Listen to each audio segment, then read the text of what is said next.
আসসালামু আলাইকুম রহমতুল্লাহি ওয়া বারাকাতুহু।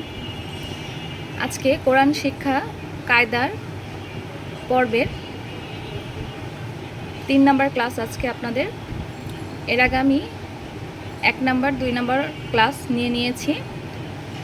আপনারা চাইলে আমার প্লেলিস্টে গিয়ে দেখে আসতে পারেন। নিয়মটা আমি বলে দিচ্ছি। আমার চ্যানেলে ঢুকে লার্ন কোরআন উইথ মাহবুব এই চ্যানেলে ঢুকে আপনারা প্লেলিস্ট চেক করলেই কোরআন শিক্ষা কায়দা নামে একটি প্লেলিস্ট আছে, সেখানে আপনারা সম্পূর্ণ ভিডিও পেয়ে যাবেন। দর্শক, আপনারা যদি কোরআন মাজিদ সহি শুদ্ধভাবে বাসায় বসে পড়তে চান তাহলে অবশ্যই আমার চ্যানেলটি আপনারা ফলো করবেন। ইনশাল্লাহ আমি একটি পূর্ণাঙ্গ ক্লাস আপনাদেরকে দেওয়ার চেষ্টা করব। এর মাধ্যমে আপনারা ঘরে বসেই সহি শুদ্ধভাবে কোরআন মাজিদ শিখতে পারবেন ইনশাল্লাহ। ভিডিওটি আপনারা না টেনে সম্পূর্ণ দেখার চেষ্টা করবেন এবং ভিডিওর শেষে আমি আপনাদেরকে মাখরাজ মুখস্থ করিয়ে দিব।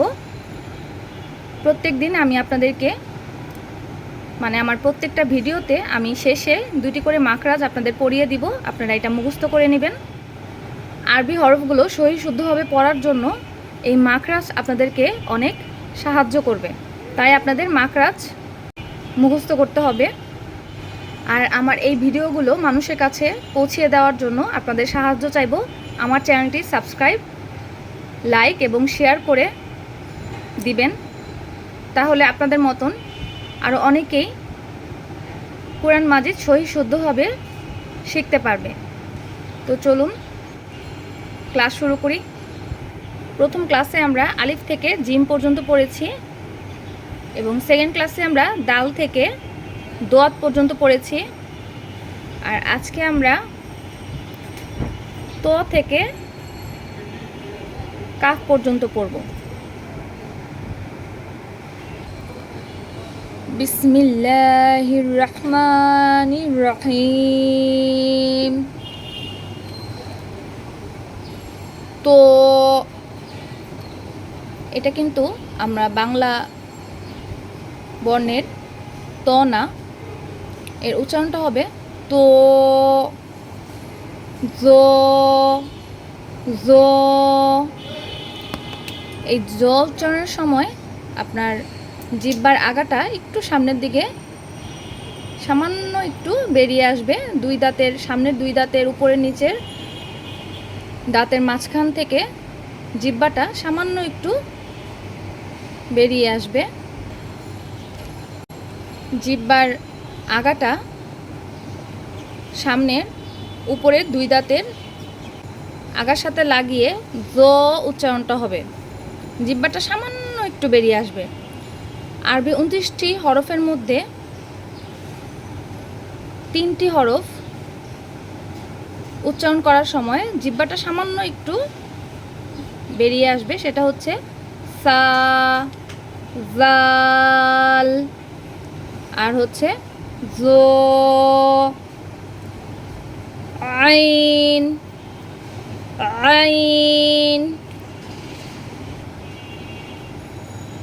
এই আইন উচ্চারণটা গলার ভেতর থেকে উচ্চারণ হবে, ঠিক মাঝখান থেকে আপনারা একটি আঙ্গুল দিয়ে গলার মাঝখানে সামান্য একটু চাপ দিয়ে এই আইনটা উচ্চারণ করবেন।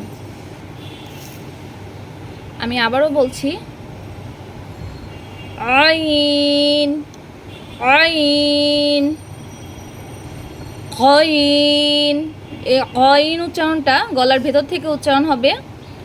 গলার ঠিক শেষাংশ থেকে আমি আপনাদের প্রথম ক্লাসে দেখিয়ে দিয়েছি, গলার উপরের অংশ, মাঝখানের অংশ এবং শেষের অংশ লিখে বুঝিয়ে দিয়েছি।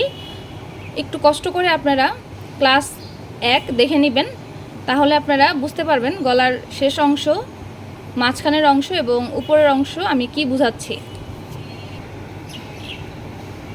আইনের মতন দেখতে উপরে একটি নক্তা, তাকে আমরা বলবো কইন, কইন, কইন।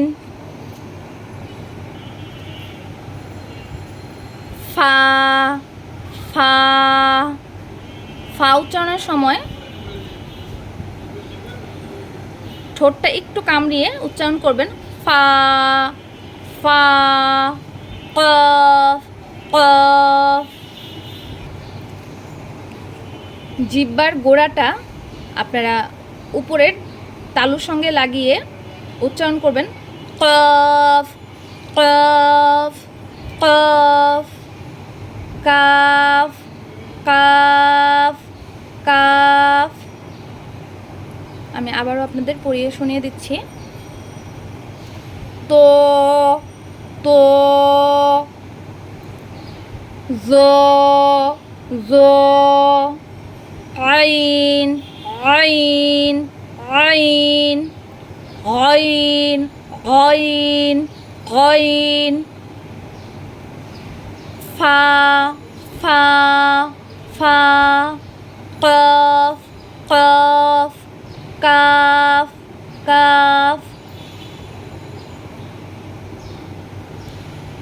তো তো জো জো, আইন আইন, ফা কফ কাফ।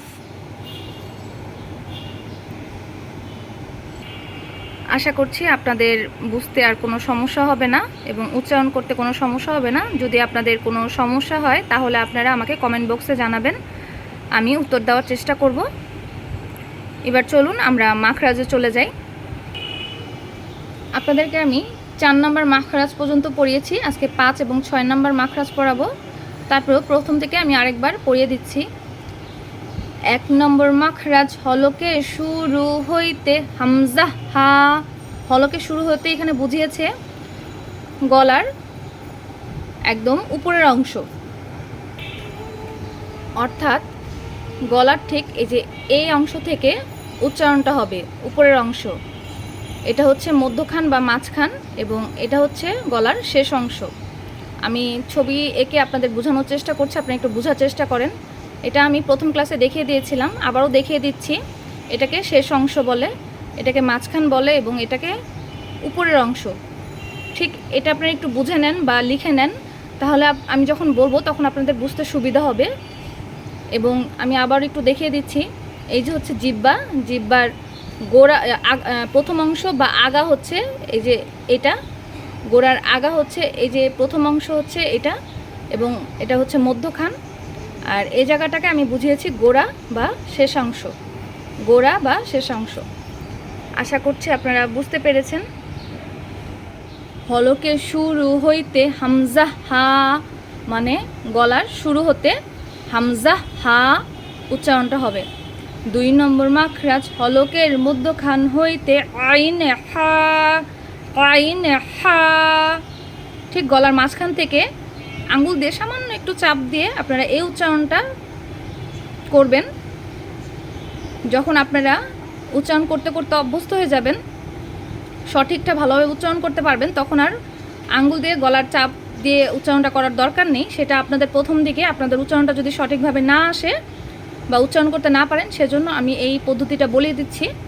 কিন্তু আপনারা যখন পড়তে পড়তে অভ্যস্ত হয়ে যাবেন, পরবর্তীতে আর এইভাবে করার দরকার নেই, এমনি আপনাদের উচ্চারণটা সঠিক হয়ে যাবে প্র্যাকটিস করতে করতে। হলকের মধ্যখান হইতে আইন হা, আইন হা, আইন হা, আইন হা। 3 নম্বর মাখরাজ হলকের শেষ হইতে, মানে গলার শেষ হইতে, গলার শেষ অংশ।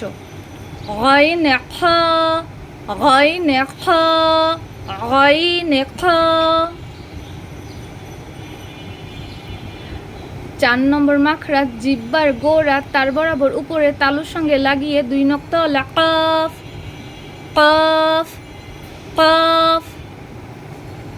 5 নম্বর মাখরাজ জিহ্বার গোড়া থেকে একটু আগে বাড়িয়ে তার বরাবর উপরে তালুর সঙ্গে লাগিয়ে মধ্যখান পেঁচানো কাফ। আবার বলছি, 5 নম্বর মাখরাজ জিহ্বার গোড়া থেকে একটু আগে বাড়িয়ে তার বরাবর উপরে তালুর সঙ্গে লাগিয়ে মধ্যখান পেঁচানো কাফ, মধ্যখান পেঁচানো কাফ। আপনারা এই মাখরাজগুলো একটু লিখে নেবেন। আর এই বইটি যদি আপনারা নিতে চান তাহলে অবশ্যই আমাকে কমেন্ট বক্সে জানাবেন, আমি আপনাদের কাছে পৌঁছে দেওয়ার চেষ্টা করব। এই মাখরাজগুলো আপনারা মুখস্থ করবেন, এবং নিজে নিজে বলবেন। আশা করছি আপনারা সহি শুদ্ধভাবে কোরআন মাজিদ একসময় পড়তে পারবেন। আপনারা বাংলা দেখে কোরআন শরীফ পড়তে যাবেন না, তাহলে অনেক ভুল আমাদের হয়ে থাকে যখন আমরা বাংলা দেখে দেখে পড়ি। সেক্ষেত্রে আপনার পড়াটা নাও হতে পারে, নামাজও আপনাদের হয়তোবা নাও হতে পারে। সেজন্য আপনারা সহি শুদ্ধভাবে পড়ার চেষ্টা করবেন। যারা আগে শিখেছেন, সহি শুদ্ধভাবে ভালোভাবে শিখেননি, তারা আমার এই ভিডিওটি দেখতে পারেন এবং আমার চ্যানেলের সাথেই সবসময় থাকবেন।